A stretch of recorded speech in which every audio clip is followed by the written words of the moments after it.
Okay, so the review of the day is for another mainstream fiction.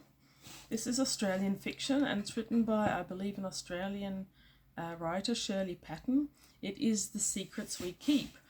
I read this back in 2021 and I had already completely forgotten it when someone mentioned it on Goodreads. I gave it 2.5 out of 5 stars and I found it a pleasant book. I'm sure for some people this could be kind of a comfort book, maybe-ish, but it's the sort of book that one reads when one's not in the mood for any bad stuff or any stuff much, really. Just a sort of meander through someone else's story-ish. However, the problem with the book would be that that is not at all the impression that the cover wants you to get about this book. The cover says, "A mother's secret, a father's betrayal, a town on the edge." It yowls at you. And so I actually thought I was going to be getting an exciting book, and I wasn't. I was getting a very calm book. And I have opinions about publishers that lie to the reader or purchaser on the back of the book. Those aren't good thoughts and feelings. I've got opinions. Anyway, what's actually in the book is our leading lady, Amy, arrives in the mining town of Kalgoorlie, fresh from the big city of Perth. She needs some time away from her parents, and she's a woman with trust issues who's maybe not fleeing, but moving away from a relationship that never quite happened. So she asked for a work transfer from Perth to a Department of Welfare in Kalgoorlie. Now, arriving in Kalgoorlie, she makes some friends. Through her, we meet the locals and we become acquainted with the town. And it's all very placid and enjoyable and okay. It's just an okay written, okay plotted, okay characterized book. I like Kalgoorlie as a location. I liked it a lot. I would have been happy to see more of Kalgoorlie.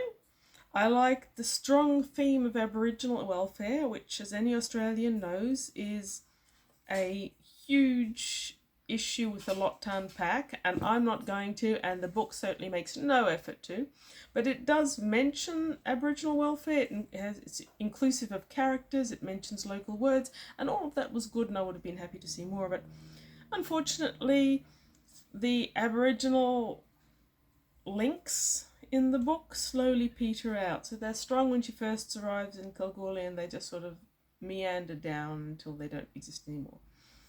But yeah, okay. Ultimately, this is basically a story about a few people and their relationships. And about mysticism. And this is probably where I went to 2 out of 5 stars, because other than the mysticism, we're probably looking at about 3 out of 5, maybe 2.5. It's a pleasant book. But our second character, and we only really have a couple of characters here, her name is Laurie. She's native to Kalgoorlie and she's learning how to fortune tell from a local old lady who reads tea leaves. So this second sight element is a constant throughout the story. It includes some pretty heavy foreshadowing of things and a couple of Deus Ex Machina moments. And, well, in many regards, you could argue that second sight and supernaturally stuff is the main plot element, and it underwhelmed me. So it's not that I don't believe in second sight, spiritualism, mysticism, supernaturally stuff. It's not that I don't believe in it full stop. I'm not going to say it's all bullshit, but I will say I've never seen much evidence for it. And when I was young, I was Fox Mulder in The X-Files. I wanted to believe, and I tried to. The slow erosion of this desire to believe came from the fact that there isn't much evidence for most of these things. For many of them, there is actually no evidence. And I am an evidence-based human. I can't continue to believe in something in the face of nothing. So I stopped. This book, however, is keen on it. So, okay, I didn't dislike it. I just underwhelmed by it, to be honest. Okay, now, timeline. Timeline was very important for me, and it also helped to sort of edge down the star rating. Because for most of the book, I had no idea where it was meant to be set. It is published in 2018, so originally I assumed that it would be around about the 20s. But as I read, it was clear that it wasn't. It didn't have things like internet and mobile phone that you'd have to have in order to belong to the 20s. But it still never told you when it was set. So, though the doubts had crept in, at some point I started paying more attention to the small details in the book, trying to figure out when it was, than to the actual plot, which, let's face it, it was fairly mild. So on page 146, it describes going 70 miles an hour, and that's a strong hint. Australia hasn't used miles for a long time. We're kilometres, thank you very much. So that placed it as fairly far back in time, but it wasn't until page 227, when the narrative mentions Bob Hawke being elected for the third time, that I finally had a concrete reference that I could work towards. And I Googled it.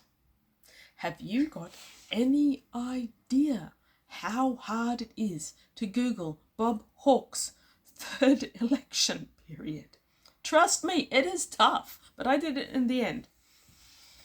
After that, I understood it was set in 1987, so that was good. Finally, I knew when I was, but it was bad because I've got thoughts and feelings about works of fiction that force me to Google in order to understand the plot.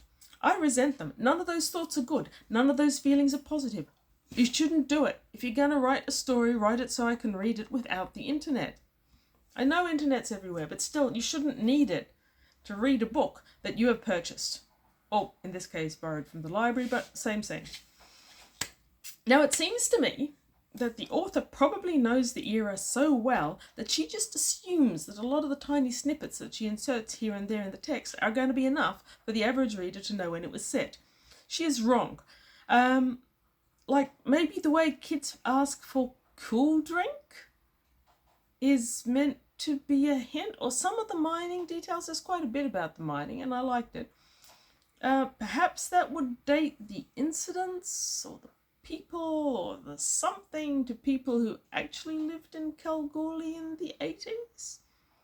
At one stage I thought it was because Centrelink in here is named the Welfare Department, but that department seems to change its name like a hooker on Hammond Street changes undies, so that's no giveaway. What? So what? Give me something. I was actually in Kalgoorlie in the 80s, in the late 80s, and I couldn't identify it. Was it meant to be a hint that one of the toasters was a sort of avocado-y lime green? I don't know what she was thinking. But her editor should have had something to say about that, if you ask me. The editor should be there for the author when they're doing something that isn't going to work, and they should say, this isn't going to work. Think of your readers. The editor should have had more of an input there. Okay, so then we get to the ending. And the ending really isn't anything. It just kind of winds down and drifts to an end. And that's kind of fine because most of the plot and most of the characters in it had basically drifted through the book, and now it drifts down until a time when it stops. Okay, whatever. Amy gets over her trust issues. I can't remember how because I found Amy largely uninteresting. She abruptly announces she's moving to Tasmania. Okay. If you lived in Kalgoorlie for a year or whatever it was, perhaps Tasmania sounds very attractive, not being hot, dry and dusty. The other characters just continue drifting through their life. Nothing really occurs. It just kind of stops in a pleasanty sort of way, which is okay because it's a pleasanty sort of vanilla-y book. There's nothing much to it, but I guess does there always have to be? I mean, I was underwhelmed and I'd forgotten it 2 years ago, and I'd already forgotten it was that impressive. But it's not unpleasant. If you're looking for an Australian fiction book set in Kalgoorlie for a challenge or something, it should work. Won't do anything horrible to you anyway. So, mainstream fiction. Perhaps I should move on to a different genre for a bit.